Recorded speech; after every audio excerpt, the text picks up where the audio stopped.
Chapter 3, Part 2. While thus engaged, Elizabeth had fair opportunity of deciding whether she most feared or wished for the appearance of Mr. Darcy, by the feelings which prevailed on his entering the room, and then, though but a moment before she had believed her wishes to predominate, she began to regret that he came. He had been some time with Mr. Gardiner, who, with 2 or 3 other gentlemen from the house, was engaged by the river, and had left him only on learning that the ladies of the family intended a visit to Georgiana that morning. No sooner did he appear than Elizabeth wisely resolved to be perfectly easy and unembarrassed, a resolution the more necessary to be made, but perhaps not the more easily kept, because she saw that the suspicions of the whole party were awakened against them, and that there was scarcely an eye which did not watch his behavior when he first came into the room. In no countenance was attentive curiosity so strongly marked as in Miss Bingley's,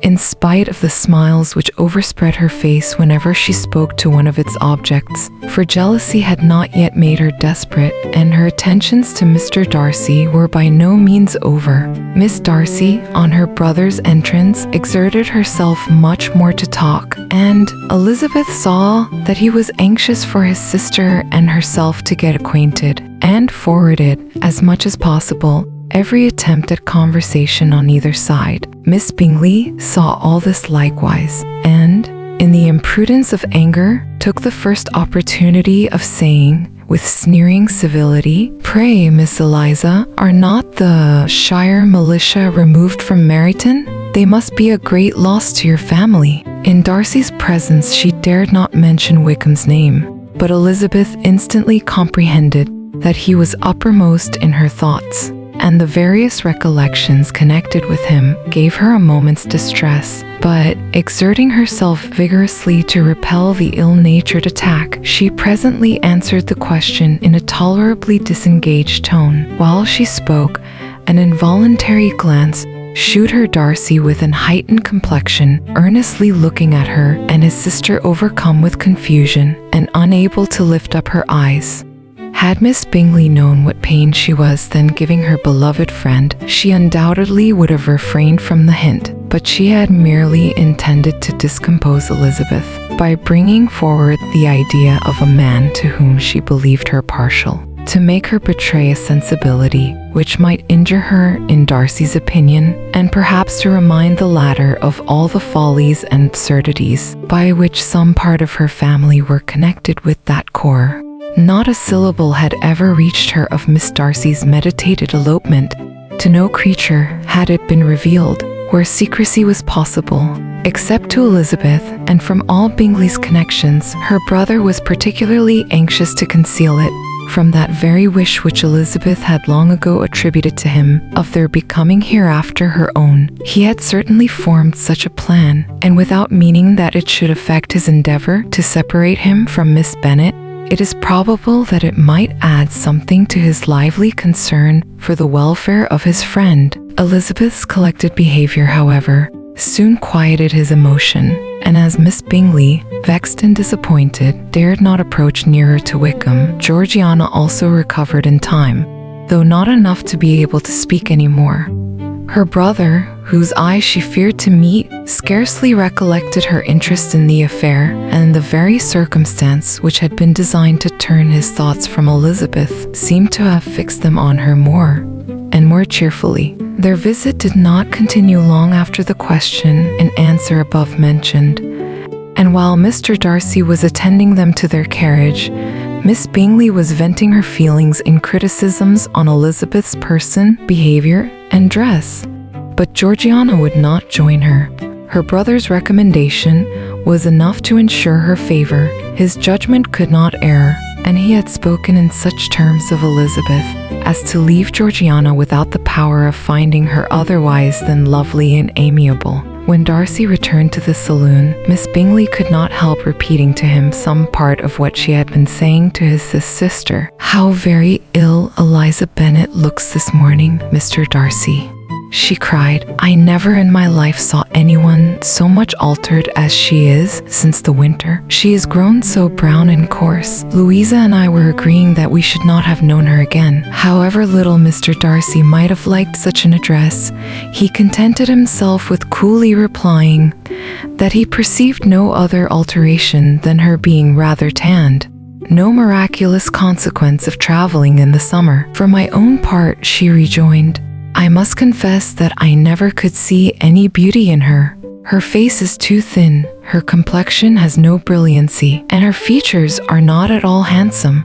Her nose wants character. There is nothing marked in its lines. Her teeth are tolerable, but not out of the common way. And as for her eyes, which have sometimes been called so fine, I never could perceive anything extraordinary in them. They have a sharp, shrewish look, which I do not like at all, and in her air altogether there is a self-sufficiency without fashion, which is intolerable." Persuaded as Miss Bingley was that Darcy admired Elizabeth, this was not the best method of recommending herself, but angry people are not always wise, and in seeing him at last look somewhat nettled, she had all the success she expected. He was resolutely silent, however, and, from a determination of making him speak, she continued, "I remember, when we first knew her in Hertfordshire, how amazed we all were to find that she was a reputed beauty, and I particularly recollect your saying one night, after they had been dining at Netherfield, 'She a beauty. I should as soon call her mother a wit.' But afterwards she seemed to improve on you, and I believe you thought her rather pretty at one time." "Yes," replied Darcy, who could contain himself no longer, "but that was only when I first knew her, for it is many months since I have considered her as one of the handsomest women of my acquaintance."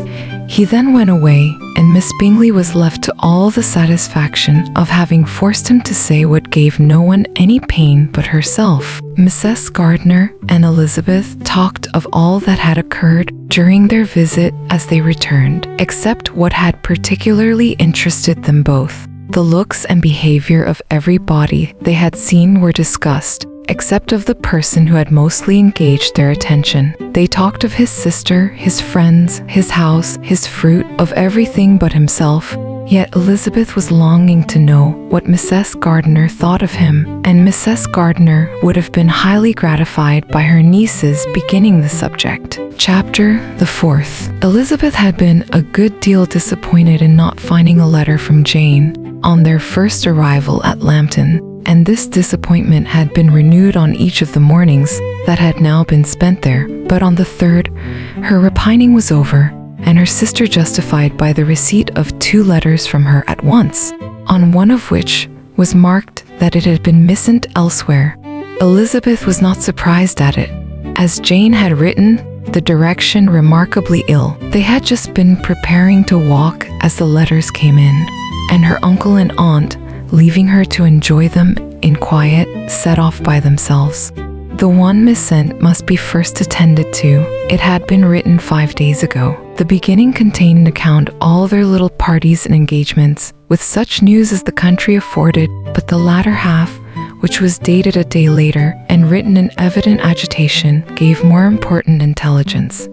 It was to this effect: "Since writing the above, dearest Lizzie, something has occurred of a most unexpected and serious nature, but I am afraid of alarming you. Be assured that we are all well. What I have to say relates to poor Lydia. An express came at 12 last night, just as we were all gone to bed, from Colonel Forster, to inform us that she was gone off to Scotland with one of his officers. To own the truth, with Wickham. Imagine our surprise. To Kitty, however, it does not seem so wholly unexpected. I am very, very sorry. So imprudent a match on both sides. But I am willing to hope the best, and that his character has been misunderstood. Thoughtless and indiscreet, I can easily believe him, but this step, and let us rejoice over it, marks nothing bad at heart. His choice is disinterested at least, for he must know my father can give her nothing. Our poor mother is sadly grieved. My father bears it better. How thankful am I that we never let them know what has been said against him. We must forget it ourselves." They were off Saturday night about 12, as is conjectured, but were not missed till yesterday morning at 8. The express was sent off directly. My dear Lizzie, they must have passed within 10 miles of us. Colonel Forster gives us reason to expect him here soon. Lydia left a few lines for his wife, informing her of their intention. I must conclude, for I cannot be long from my poor mother. I am afraid you will not be able to make it out, but I hardly know what I have written. Without allowing herself time for consideration, and scarcely knowing what she felt, Elizabeth, on finishing this letter, instantly seized the other, and opening it with the utmost impatience, read as follows. It had been written a day later than the conclusion of the first. By this time, my dearest sister, you have received my hurried letter. I wish this may be more intelligible, but though not confined for time, my head is so bewildered that I cannot answer for being coherent. Dearest Lizzie, I hardly know what I would write, but I have bad news for you, and it cannot be delayed. Imprudent as a marriage between Mr. Wickham and our poor Lydia would be, we are now anxious to be assured it has taken place, for there is but too much reason to fear they are not gone to Scotland. Colonel Forster came yesterday, having left Brighton the day before, not many hours after the express, though Lydia's short letter to Mrs. F.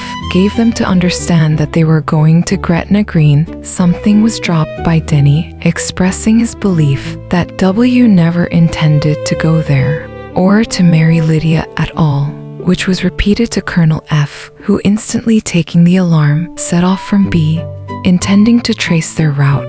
He did trace them easily to Clapham, but no farther, for on entering that place, they were moved into a hackney coach and dismissed the chaise that brought them from Epsom. All that is known after this is that they were seen to continue the London road. I know not what to think. After making every possible inquiry on that side London, Colonel F. came on into Hertfordshire, anxiously renewing them at all the turnpikes and at the inns in Barnet and Hatfield, but without any success. No such people had been seen to pass through. With the kindest concern he came on to Longbourn, and broke his apprehensions to us in a manner most creditable to his heart. I am sincerely grieved for him and Mrs. F., but no one can throw any blame on them. Our distress, my dear Lizzie, is very great. My father and mother believe the worst, but I cannot think so ill of him. Many circumstances might make it more eligible for them to be married privately in town than to pursue their first plan. And even if he could form such a design against a young woman of Lydia's connections, which is not likely, can I suppose her so lost to everything? Impossible. I grieve to find, however, that Colonel F. is not disposed to depend upon their marriage. He shook his head when I expressed my hopes, and said he feared W. was not a man to be trusted. If you enjoy this video, please like and subscribe to support the channel. Thank you.